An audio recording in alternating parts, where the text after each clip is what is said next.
Sementara itu, Saudara, untuk merealisasikan program Aceh Hebat yang dikampanyekan pasangan Gubernur Aceh Irwandi Yusuf Nova Iriansyah yang terpilih pada pemilu lalu, ratusan tim relawan pemenangan dari seluruh Aceh menggelar silaturahmi luar biasa di Banda Aceh Selasa siang.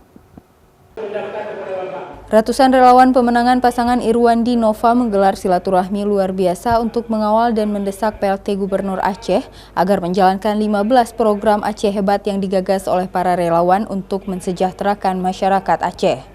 Silaturahmi luar biasa tim relawan Irwandi Nova dari seluruh kabupaten kota di Aceh ini juga sebagai ajang untuk menguatkan dan menyatukan kembali para relawan yang selama ini merasa diabaikan oleh pemerintahan Aceh di bawah kepemimpinan Nova Iriansyah.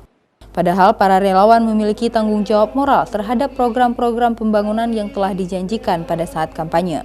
Karena 15 program Aceh Hebat, kami yang berjanji dulu kepada masyarakat supaya Pak Irwandi dan Nova terpilih.